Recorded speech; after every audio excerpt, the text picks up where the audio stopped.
आगे इसी पुस्तक में पीटरसन जो हैं, जो इस पुस्तक के लेखक हैं, वह आइसोमेट्रिक व्यायाम से लेकर कुछ महत्वपूर्ण प्रश्नों के उत्तर देते हैं। शायद यह प्रश्न आपके भीतर भी हो सकते हैं, इसलिए वहाँ पर जो प्रश्न पूछे गए थे वह मैं यहाँ पर आपको बताता हूँ कि वहाँ पर कौन कौन से प्रश्न पूछे गए थे और उनका क्या उत्तर दिया गया था।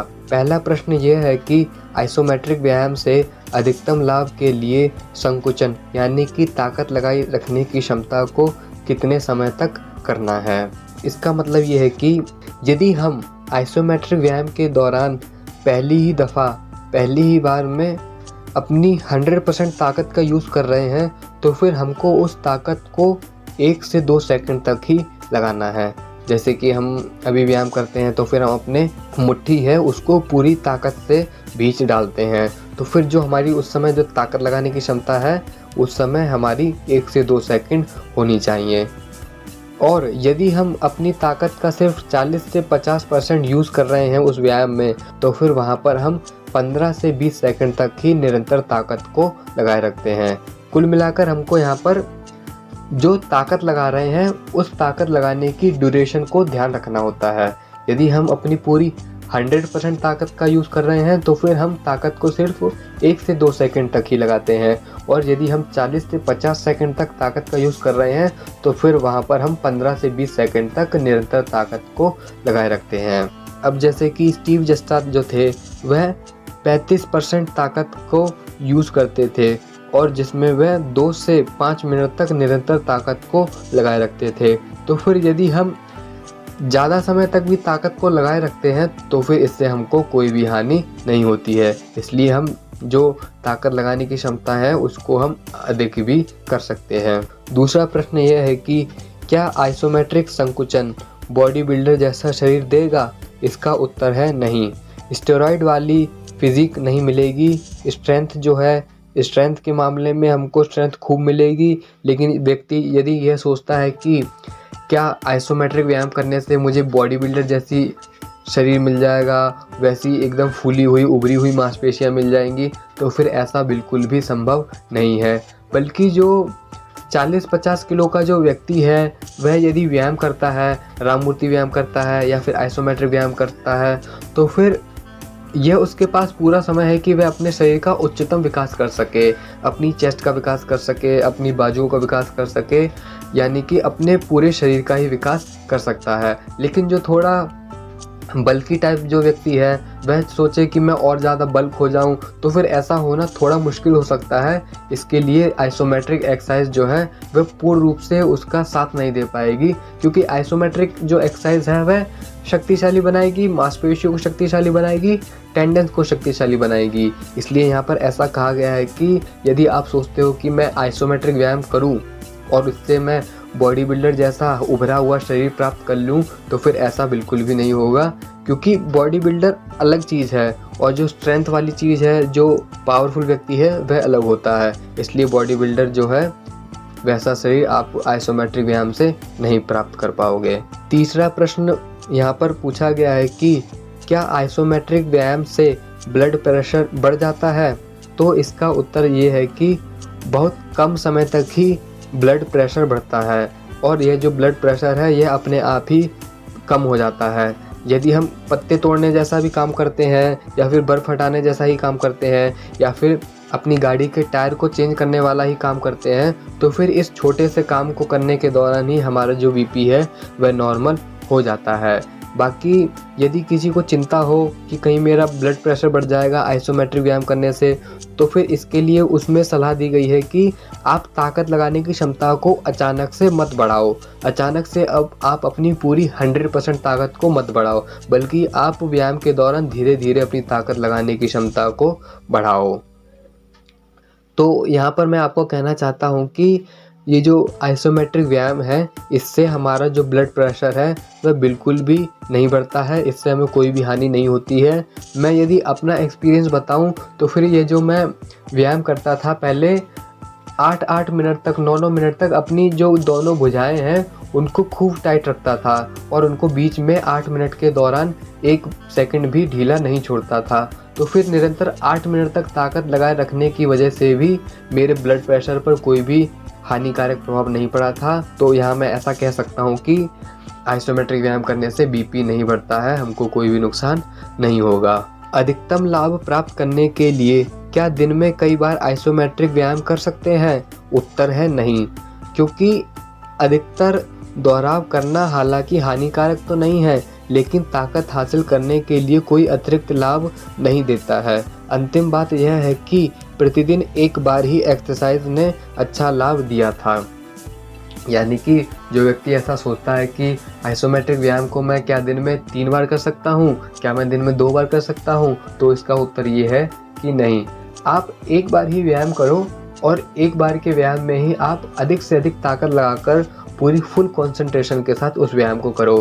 क्योंकि आप सोचते हो कि मैंने अभी सुबह व्यायाम करा है, अब 4 घंटे बाद फिर व्यायाम कर लूँ, लेकिन आपकी जो पहले जो मसल थी वह ही रिकवर नहीं हो पाई है, उन्हीं में ही अभी कष्ट हो रहा है, तो फिर आप अगला व्यायाम कैसे पूरी एकाग्रता के साथ कर पाओगे। इसलिए दिन में एक बार ही व्यायाम करा जाता है। सुबह का समय सबसे ठीक है, सुबह व्यायाम करो, फिर अगली सुबह व्यायाम करो और फुल ताकत के साथ व्यायाम करो, पूरी कंसंट्रेशन पावर के साथ व्यायाम करो।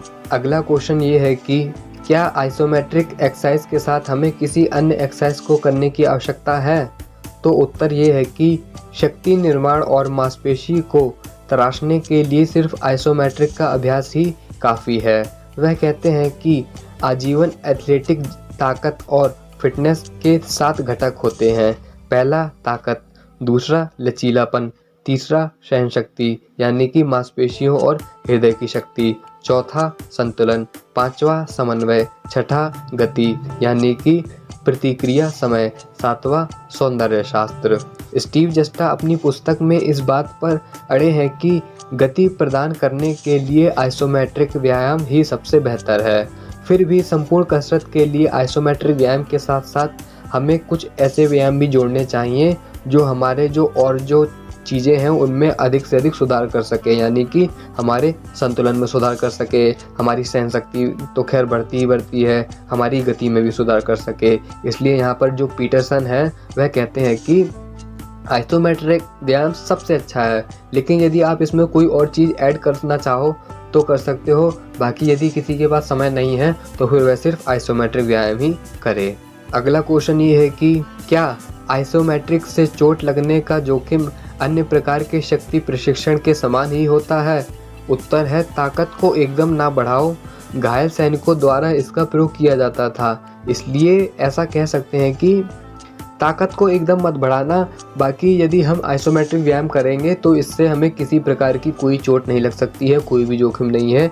बल्कि ऐसा कहा जाता था कि जब ये जो आइसोमेट्रिक व्यायाम अस्तित्व में आया था तो फिर डॉक्टरों की रिसर्च के बाद इस बात की घोषणा कर दी गई थी कि युद्ध में जो व्यक्ति घायल हुए हैं, सेना के जो व्यक्ति हैं, वह आइसोमेट्रिक व्यायाम के द्वारा अपने शरीर को शक्तिशाली बनाएं और अपने भीतर स्वास्थ्य को भरें। अगला क्वेश्चन ये है कि आइसोमेट्रिक एक्सरसाइज कितने तरह की होती है? तो इसका उत्तर ये है कि आइसोमेट्रिक एक्सरसाइज के बहुत सारे प्रकार हो सकते हैं। कई लेखकों और शरीर विज्ञानियों ने लगभग सभी प्रकार के गतिहीन व्यायाम को आइसोमेट्रिक व्यायाम का ही नाम दिया है। यानी कि उस समय के जो डॉक्टर थे वो ये कहते हैं कि जिस भी व्यायाम में गति नहीं होती है उस व्यायाम को आइसोमेट्रिक व्यायाम का नाम दिया जाता था। तो इसमें हम प्लैंक भी हो सकता है या फिर हमारा जो राम मूर्ति व्यायाम है यह भी हो सकता है। हालांकि राम मूर्ति व्यायाम पूरी तरह से अलग है, लेकिन इसमें जो हमारी जो गति होती है वह बहुत ही धीमे धीमे होती है, इसलिए ऐसा कह सकते हैं कि यह एक आइसोमेट्रिक व्यायाम का प्रकार था। या फिर जो स्थिर वस्तुओं पर जो बल लगाया जाता है, जैसे कि हम दीवारों पर यदि हम बल लगा रहे हैं या फिर हम किसी पत्थर को धकेल रहे हैं तो फिर वहाँ पर भी हमारा आइसोमेट्रिक व्यायाम हो रहा है। या फिर हम जंजीरों को खींच रहे हैं तो फिर वहाँ पर भी जो है हमारा आइसोमेट्रिक व्यायाम हो रहा है। कुल मिलाकर जब हम किसी मोशनलेस चीज़ पर बल लगाते हैं, चाहे वह दीवार हो, अलमारी हो, कुछ भी हो, और वहाँ पर हमारा बल यदि निरंतर लग रहा है तो फिर यह आइसोमेट्रिक व्यायाम की ही श्रेणी में आता है। अगला क्वेश्चन ये है कि क्या आइसोमेट्रिक एक्सरसाइज मेरे लिए भारी वजन उठाना संभव बना देगा? तो फिर इसका उत्तर ये है कि आइसोमेट्रिक जो व्यायाम है वह आपको ताकत देगा। ताकत का मतलब ये है कि आपके पास मेन चीज़ आ गई है। अब मेन चीज़ आने के बाद आपको बस ये करना है कि आपको टेक्निक सीखनी है। यदि आप वेट लिफ्टिंग में जाते हो तो फिर आपको वेट लिफ्टिंग की टेक्निक सीखनी होगी। यदि आप पावर लिफ्टिंग में जाते हो तो फिर आपको पावर लिफ्टिंग की टेक्निक सीखनी होगी। जब आप टेक्निक सीख लोगे, वजन को थोड़ा सहन करना सीख लोगे, संतुलन करना सीख लोगे, तो फिर वहाँ पर आप महारत हासिल कर लोगे। और यहीं पर इस क्वेश्चन का उत्तर यही आता है कि आपको स्ट्रेंथ मिल गई है, पावर मिल गई है, बाकी जो संतुलन करने की क्षमता है, गति की क्षमता है, समन्वय की क्षमता है, ये सारी चीज़ें आपको सीखनी होंगी। तब जाकर आप वेट लिफ्टिंग में या फिर पावर लिफ्टिंग में अपना बहुत ही अच्छा प्रदर्शन दिखा पाओगे। अब जैसे कि जाज़ हैं, जाज़ क्या थे कि उन्होंने आइसोमेट्रिक व्यायाम करा और वह अतुलित शक्तिशाली बन गए। वह इतने शक्तिशाली थे कि वह दांतों से 210 किलो के वजन को उठा लिया करते थे। अब यहीं यदि जाज़ को यह बोला जाए कि वह 210 किलो की वेट लिफ्टिंग करके दिखाएं, यानी कि अपने दोनों हाथों से जो 210 किलो का जो वजन है उसको ऊपर उठा के दिखाएं, तो फिर वह शायद नहीं उठा पाएंगे, क्योंकि वेट लिफ्टिंग अलग चीज़ है और जो जाज़ हैं, जाज़ की जो स्ट्रेंथ है वह अलग है। जो वेट लिफ्टिंग करने वाला जो व्यक्ति है वह जाज़ की तरह सरिया नहीं मोड़ पाएगा या फिर जंजीरों को नहीं तोड़ पाएगा, और उसी तरीके से जो जाज़ है वह किसी वेट लिफ्टर की तरह वेट को ऊपर तक उठाकर नहीं रख पाएगा। भले ही जाज़ अपने दांतों से 210 किलो के वजन को उठा ले, लेकिन वह 210 किलो के डंबल को वेट लिफ्टिंग में यूज़ नहीं कर पाएंगे, क्योंकि दोनों का क्षेत्र अलग होता है, दोनों की प्रैक्टिस अलग होती है। इसलिए इस बात का निष्कर्ष यही निकलता है कि आइसोमेट्रिक व्यायाम हमको स्ट्रेंथ दे देगा, बाकी वेट लिफ्टिंग और पावर लिफ्टिंग की टेक्निक हमको अलग से सीखनी होती है। अब अगला प्रश्न यह आता है कि आइसोमेट्रिक इतना प्रभावशाली क्यों है। मेन बात ये आती है कि आइसोमेट्रिक व्यायाम इतना शक्तिशाली क्यों है, हम इसको आखिर करें तो करें क्यों। तो इसका उत्तर ये है कि आइसोमेट्रिक व्यायाम जब हम करते हैं तो फिर हम धीरे धीरे अपनी क्षमता को बढ़ाते जाते हैं। मानना कि यदि हम आइसोमेट्रिक एक्सरसाइज में 12 रेपिटेशन है, तो फिर 12 में से जो हमारी 11 रेपिटेशन है, जो हमारे जो 11 दोहराव हैं, हम जिस चीज़ को 11 बार करेंगे उसमें हम कम क्षमता लगाते हैं, उसमें हम अपनी कम ताकत लगाते हैं।